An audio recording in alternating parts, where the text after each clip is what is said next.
Good morning, ladies and gentlemen, and welcome to the AEW NJPW Forbidden Door review. So, bit of a rep for you guys. It is currently 5 to 8 in the morning on Monday. I had a lot of problems with my stream last night, so I've fallen asleep, I've woken up, and now we're going to watch Forbidden Door. I have had no spoilers, so I know the pre-show matches, obviously. We had Haruka Goto and Yoshihashi defeated Out and Solo and QT Marshall. That was a fun little matchup, I'm not going to lie. Entertaining. Well done, well paced. And, NJPW getting the win. Always a good thing. Next up, we had Lance Archer defeating Nick Comoroto with the blackout. Very impressive by Lance Archer to hit the blackout on a big guy like that. Very well done by Lance Archer. Next up, we had Swerve in Our Glory defeated Suki Gun. Swerve of Our Glory is Keith Lee and Swerve Strickland. And Suki Gun is El Desperado and Kamimura. This was the best match of the night, I thought. Like, the best match of the buy-in. Very entertaining, well done. A lot of selling of the lead by Keith Lee worked wonders. This was a really fun matchup, and obviously Swerve Strickland and Keith Lee get the win. Always a good thing. And lastly, we had Matt Caster and Billy Gunn defeating the New Japan LA Dojo of Yuga Miura, Alex Tolan, the DKG, and Kevin Knight. This was entertaining.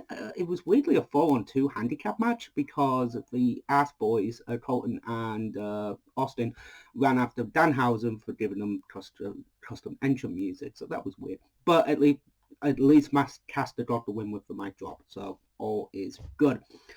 So, with that the pre-show out the way with, let's get to Forbidden Door main show. And I don't know what we're going to be starting with, so let's find out.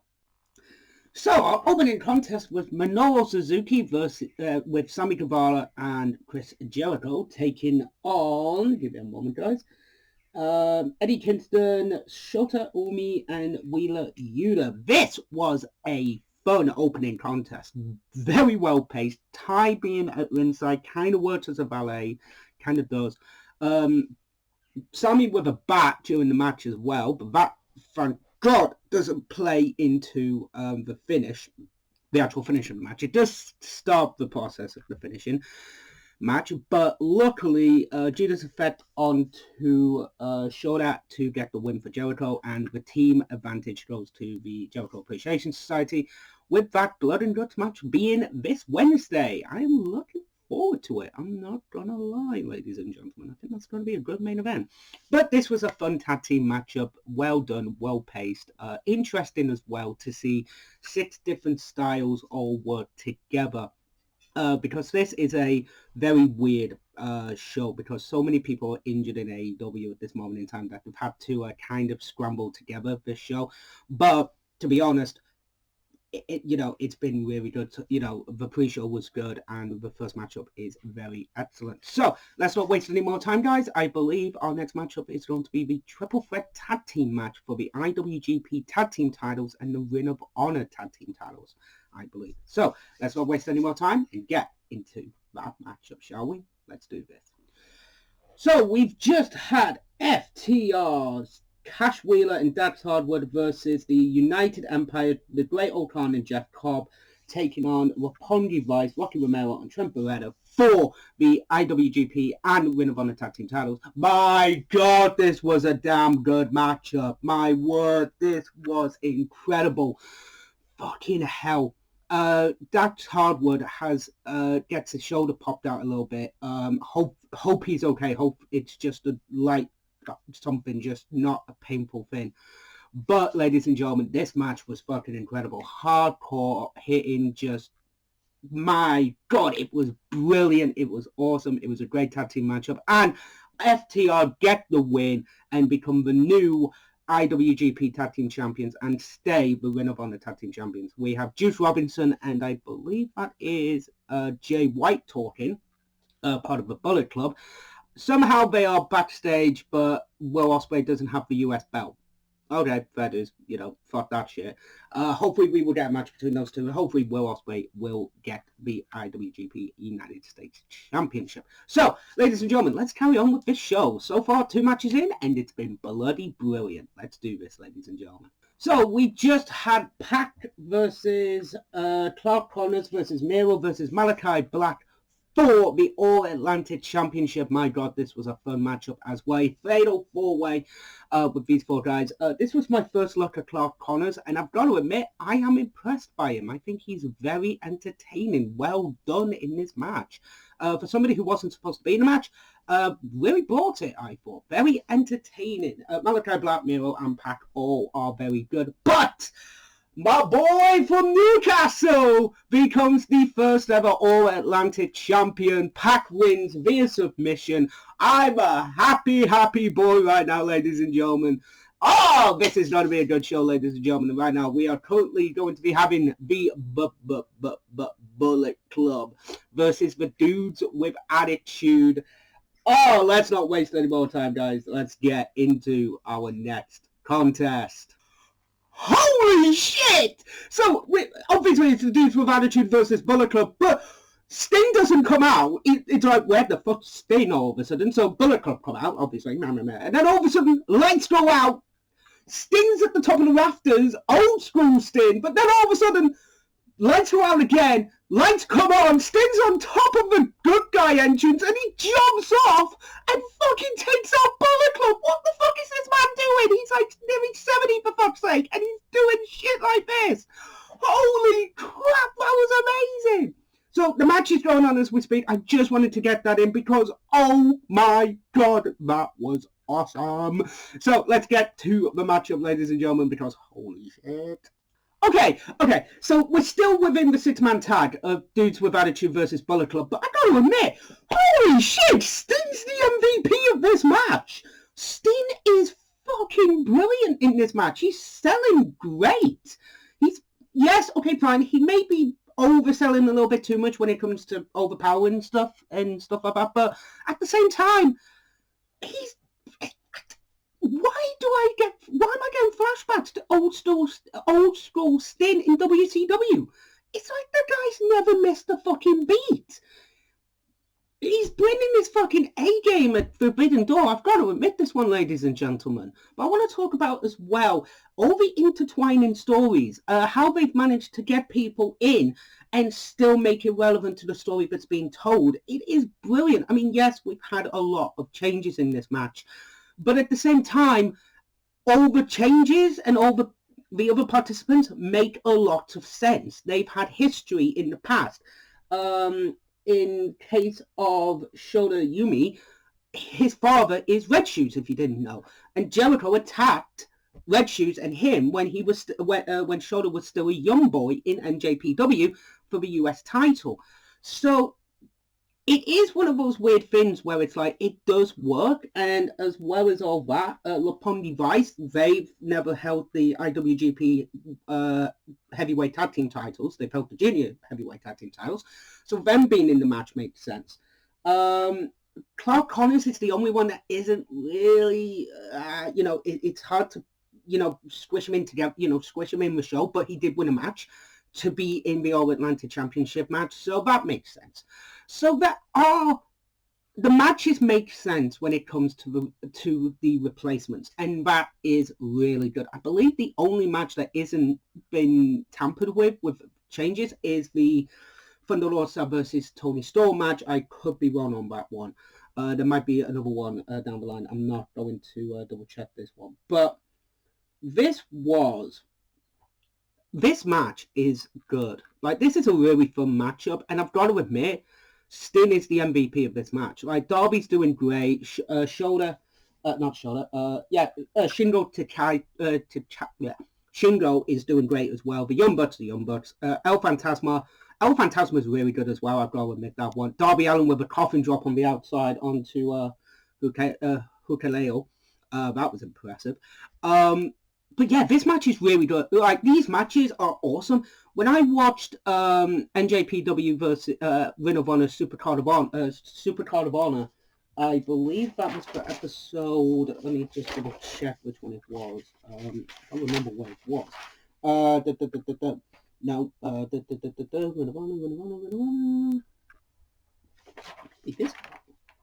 Probably this far back. Yes. When I did NJPW Ring of Honor Supercard of Honor episode 55, I'll leave a link here to that episode, guys. It was the Ring of Honor show. The Ring of Honor version were good. The NJPW matches were great. This is a really good show so far. We're only like, 8 matches in, including the pre-show? We're 4 matches into the main card. This is a great matchup. Shingo gets the win for the Dudes with Attitude. Also, nice reference to back in the day in WCW when they took on the Four Horsemen. They were called, Sting's group was called the Dudes with Attitude. So that makes a lot of sense. But yeah, this match is great. This match is so good. All 6 guys put their bodies on the line, especially Sting. Sting upped his game for this match. Yes, he hasn't had that many matches in AEW. I grant you that one. But when he does, he pulls it out of the fucking park. And I dare anybody to prove me wrong, because he just brings his A game every single time he's in the ring for AEW. And it means a lot more when he is in a match. I mean, the Men of the Year versus Sting and Darby Allin, I can't remember when that show was. I think it was the first show out of COVID due with the crowd back. That was another good matchup. So Sting can put on great matches. And again, I get flashbacks to WCW Sting in like 93, 94, like old school awesome Sting. And yes, Crow Sting as well. But this is nuts. This is absolutely mental. And at the same time, it makes sense. It makes complete sense to have Sting at this show wrestling. So, ladies and gentlemen, who do we have as the mystery opponent for Sac Saber Junior? Now, I was upset. I genuinely thought we were going to get Sac Saber Junior versus Bryan Danielson. I want that match still. That match needs to happen. Fuck, it needs to happen. But, who is going to be the newest member of the Blackpool Combat Club? I've got a feeling I want it to be right. Please be right. Please, AEW, make this one right, because I know this match is going to this. Please. So, let's not waste any more time and get to our next matchup, guys. Jericho, you motherfucker! Oh, you motherfucker! Oh, you motherfucker! So we're talking. So JAS are talking to Umino backstage, showing him respect, and then boom, wizard fireball to your face, motherfucker. Yeah. I really would have liked to see Umino in the JSA. I would have liked to see that, but ain't gonna happen now. But again, Jericho, you bastard. But makes a bit of sense, obviously. So, ladies and gentlemen, we are going to be having Toni Storm versus Thunder Rosa for the AEW Women's Championship. This is the only AEW matchup that they can do. I could be wrong. I don't think NJPW have a women's division. I know there's the All Japan Women's group, I believe. I could be wrong on that one. But at the same time, there's not really many women in NJPW. I know there is Stardom. There we go. It's Stardom. So they could have brought somebody from Stardom in, but Toni Storm versus Thunder Rosa, it does make... Wow, Thunder Rosa looks brilliant in her attire. My God. And Toni Storm does too. So, ladies and gentlemen, let's not waste any more time and get to Thunder Rosa, Toni Storm. So, ladies and gentlemen, we just had Toni Storm versus Thunder Rosa for the AEW Women's Championship. This is a good matchup. I believe in... This is a really fun matchup. Thunder Rosa obviously gets the win.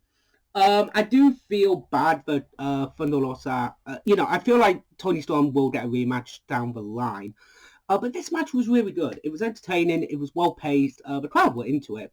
And I liked it as well. I thought it was not... The thing is, it's not as strong as some of the other matches on the card, but it has had build, and it makes a big deal. I have said this time and time again, though. AEW need to put more women's matches on their shows. They have to. This is the only women's match on this card. It's really weak. You know, the women's division, it's damn good. There's a lot of talented women in that division, but they're not getting enough time to shine on Dynamite. That's the big problem. And on pay-per-view as well. But at the same time, when they do have matches on pay-per-view, they are damn entertaining. And when they have Dynamite shows, they are good as well. I'm not disputing that. They just need to have more matches on the card for the women because they are damn entertaining as well. Ladies and gentlemen, it is time now for the IWGP United States Championship matchup. The Aerial Assassin, Will Ospreay versus Orange Cassidy. A sentence I'd never thought I'd fucking say in my life. But, ladies and gentlemen, as we all know, this was supposed to be Andrade El Idolo, but due to, I believe, AAA and CLLL, fortunately, Andrade can't compete at this show, which is a fucking bummer. I want to see Andrade versus Ospreay. That would be a fun-ass matchup. And I believe we have Mr. Ross. I believe we have Jim Ross on the commentary. I'll be able to confirm that in just a moment. But ladies and gentlemen, Orange Cassidy, Will Ospreay. I think this is going to be a good matchup. I really do think that. So let's not waste any more time, guys, and get to Will Ospreay versus Orange Cassidy. So Orange Cassidy versus Will Ospreay for the IWGP US title. This was a great matchup. Obviously, Ospreay gets the win and retains the IWGP United States Championship. But this is a fun matchup, well done, entertaining as all hell, and just really fucking great. Aussie Open tried to attack Cassidy after the match. Roppongi Vice come out to basically make the save. But then, all of a goddamn sudden, Shibata fucking debuted for AEW, kicks the shit into Aussie Open, kicks the shit into Will Ospreay, and obviously Shibata wants the US title, and Will Ospreay, I really want to see that match. That's going to be fucking nuts! But ladies and gentlemen, after this amazing matchup, we've got Sac Saber Junior. Our next match is Sac Saber Junior versus Brian's mystery opponent. Is it going to be him? I want it so badly to be him. I so do. Please, please be Cassio, aka the former Cesaro. Please. In fact, I'm going to record my live reaction. Please be him. Please. Let's do this. Okay, so Sac Saber Junior is making his way out into the arena. This is... Oh, please, please be Cassio. Please be Cassio. Please, please, please be Cassio. Okay. Saber's in the ring. Sac is in the ring. I mean, Brian, he can pick anybody. Here we go. Let's see. Crowd's excited. Is it? It is! It's Cassio! Yes! It's the former Cesaro! Oh my god, yes! Cesaro, formerly known as Cesaro versus Sac Saber Jr. This is going to be fucking epic, ladies and gentlemen. Let's watch this matchup. Holy shit! We're like 30 seconds into the match and I'm already fucking loving it. Cesaro just boom! Neutralizer, bad 1-2 kick out. Oh, thank God! They're not going to screw us over, but we're going to get a damn good matchup. But oh, that was really fucking close, AEW. You nearly had me going there for a second. But oh my God, Claudio! Oh man, just a right fit for not only AEW but for the Blackpool Combat Club. And I've just realised something. He's going to be in Blood and Guts this Wednesday. Holy shit. That's going to be impressive. Man, the crowd are amped up for Claudio's debut, obviously. There was rumours, obviously. But this, it just makes absolute sense to have Claudio because he is a fucking technical wizard, and it's so happy to see him in AEW, and just to see him in general. Hopefully we get to hear a lot of promos from him, because he is a he's a good mic worker. Just give him some chances on the mic and he'll be fucking brilliant.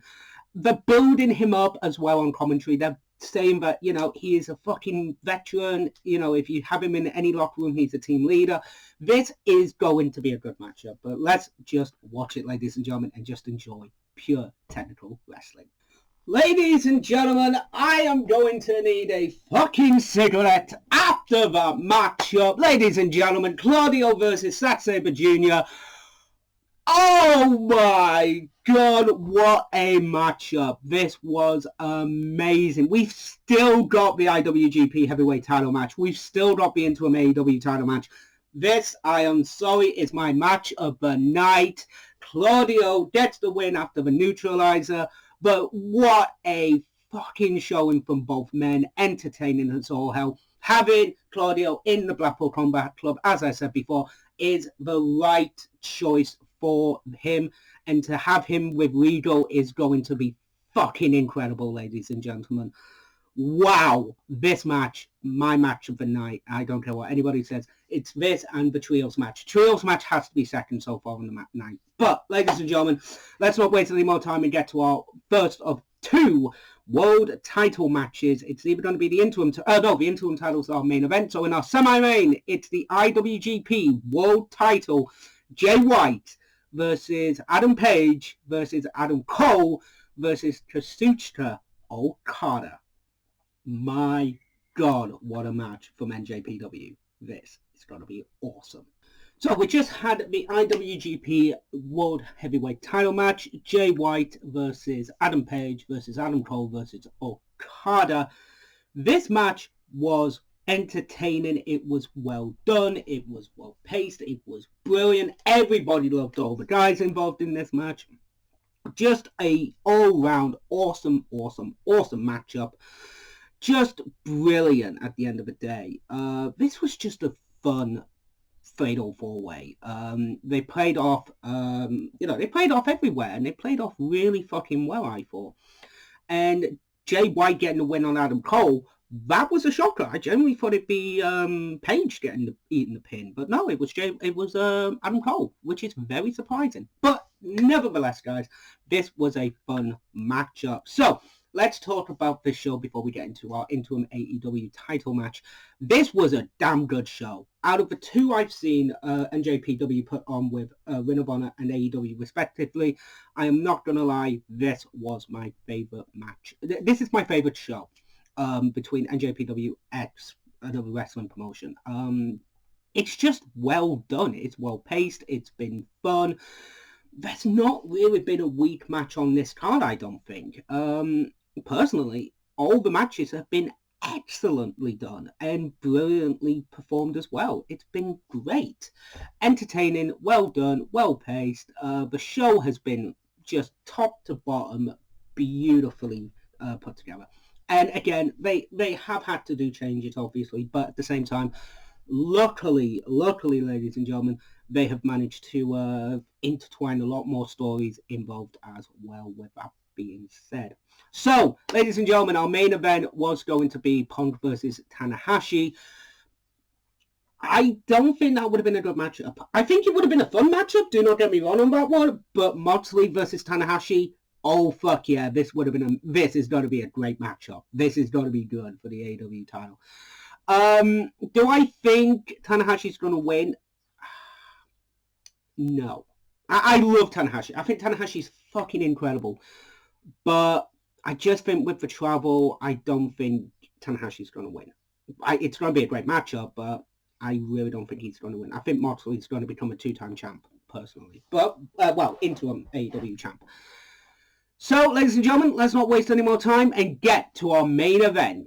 Jon Moxley versus Hiroki